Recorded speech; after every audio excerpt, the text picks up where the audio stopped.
Hey team, Lee here. What I'm doing today is I'm creating a video for your convenience on VIP training. That way we don't have to train you Sunday morning that you're actually working, and you can already know what to do and what it's going to be like prior to getting there on the Sunday morning. So I hope you enjoy, and I hope this really helps.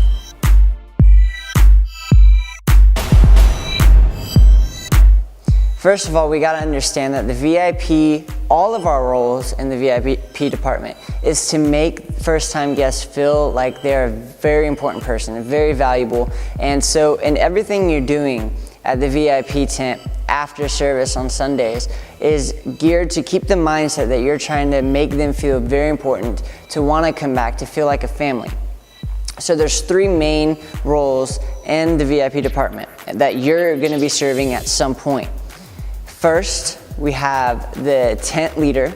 Second, we have the table worker. Third, we have a lobby worker. Okay, so now let's go in a little bit more depth of the tent manager's responsibilities for Sunday morning.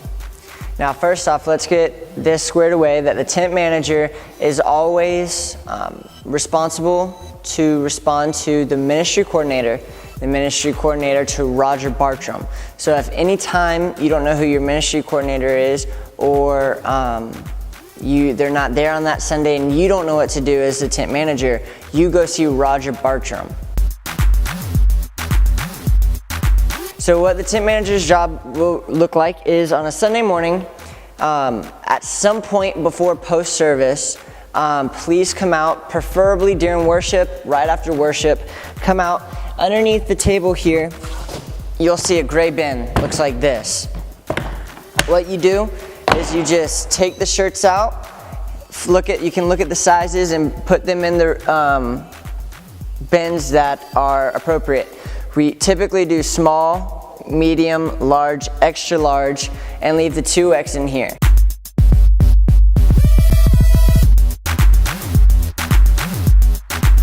Next thing that you do is you come over here, and there's these black bins behind the table. You're gonna see these black VIP packets in it. I typically lay out 6 on the table, just kind of nice and neat. Then we're gonna take a blue card, put it on top. And this makes it easy for the guests to come up and just get straight involved in this, but it also makes it easy for your lobby workers to come up and grab one if they need it. After you have a blue card on it, I typically will lay pens on top so that they can write, obviously. And then your table's set up, and that's all they're setting up there is to do for the tent manager. One more thing that the tent manager is responsible for is after all this, you will correspond with the ministry coordinator and make sure that all the blue cards and all the VIP postcards are filled out and put into here. That is the tent manager and ministry coordinator's responsibility. Now the ministry coordinator or Roger Bartram will get this and place it in the appropriate box in the back to make sure it's taken care of through the week. And that is the responsibilities of the tent manager.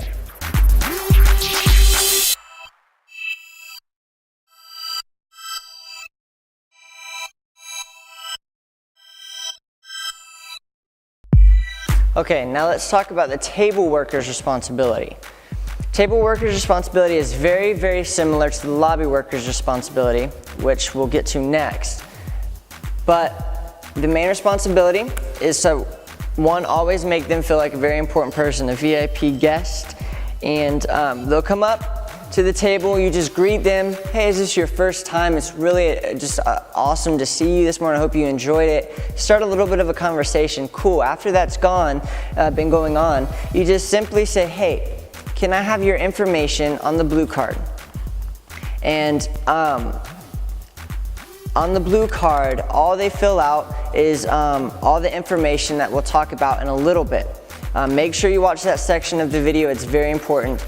But after you've done your blue card, you've got it and you can read it, it's gonna be very important that you read it.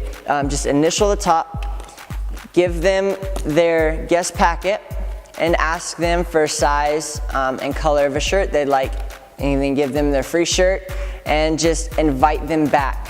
If they have any questions that you cannot answer, say, this is the white tent, please go visit the white tent. They can answer any of your questions. And now if the white tent sends you one by accident, sometime miscommunication happens, you can take a separate blue card, which are in these black bins behind me, and just have them fill out down here their question, and then you can see to it, take it to your tent manager or your ministry coordinator, and get it to the appropriate place. If all else fails, you can always take it right over to the white tent and turn it into them, because if it has the request and the information, they know what to do with it.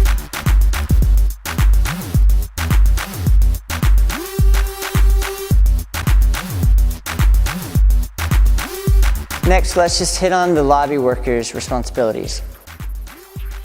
If at any time you're scheduled to be a lobby worker, what your main priority is obviously number one, any guest that you come in contact with, you make them feel like a very important person, very valuable, and like their family, like we want them to come back. What you're gonna do is you're gonna stay in front of the VIP table. You're not gonna go behind it. And if the line gets rather large here at the VIP table with guests, that's where you come in. You engage people that might be in line or might be kind of backed up, and you just greet them, hey, how are you doing? It's good to see you. Is it your first time? Spark a little bit of conversation with them, get to know them.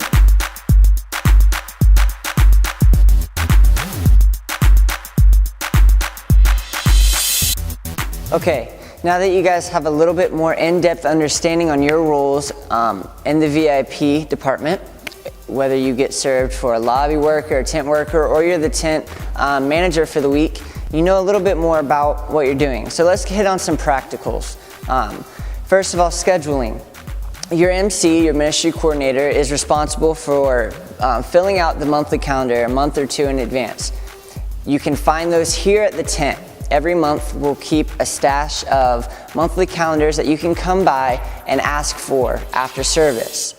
On there will be labeled your name, and then next to it the role that you'll be serving for that month or for that week. Whether it's tent manager, table worker, lobby worker, whatever it is, it'll be in parentheses beside your name. So that's your role. Next, something that we at the sanctuary are trying to crack down on is wearing our iServe badges. Now, if you do not have an iServe badge, please let your ministry coordinator know as soon as possible, or fill out a blue card and turn it into the next tent, and they will make you an iServe badge. We ask that you please wear this anytime you're serving, not just in VIP, but anywhere through the church, whether it's in the week or Sunday.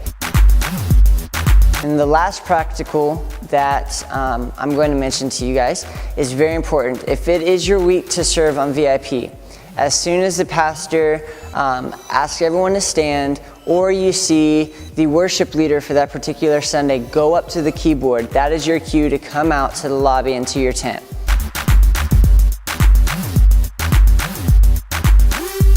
Okay guys, the next thing I want to talk to you about is our VIP postcard. Now these may change from time to time, but don't worry, the principle of it is going to be the same every time. What you're going to do is you're going to take every blue card for every person you talk to on that particular Sunday, and you're going to address this VIP postcard of their address. What we're going to do is we send these out the Monday after the Sunday that you literally talk to them. So if you would just put their address here and maybe just your name or something over here, and that way they'll get this personal letter from you, the person that they talk to and can recognize day or two after they met them. So this is very important. This is very key to our VIP department. Please, please, please don't forget to do this. Now, after you fill this out, you take this and the blue card that matches it, and you're gonna put it in the clear VIP folder that's gonna be with your tent manager.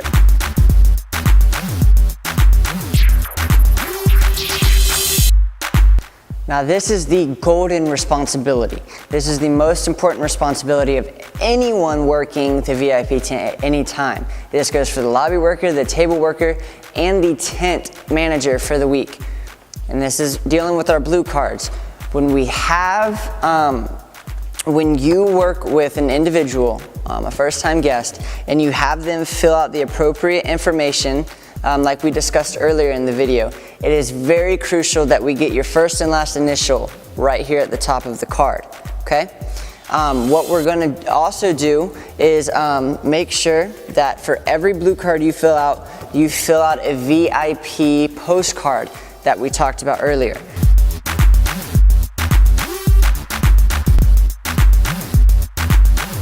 Okay, so now this is probably one of the most important parts of this training video and part of your responsibilities here at the VIP tent. This is our blue card and t-shirt rules. First, when you're greeting a new guest and talking to them, the information we need, even if they say, I've already filled out a blue card and put it in the offering plate, I've already done this, we need one for us because they go different directions, and we need one for our department. So even if they say, I filled one out before, or blah, blah, blah, blah, blah, we need one for that day. What they need, all they need to do is fill out this top half. That's it, that's all they need to do. And you, as the person talking to them, needs to make sure it's legible. So that way, when you write out the postcard, you're not gonna be stuck saying, I don't know what the address says. That's very important. Next, as far as the shirts go, for everyone 13 and up that's not married, they fill out their own card. They have to fill out their own card. They can't be a family card, it can't do anything. They have to fill out their own card and in order to get a shirt. Now, if it's a married couple, they need to only fill out one per married couple, and they can both get a shirt.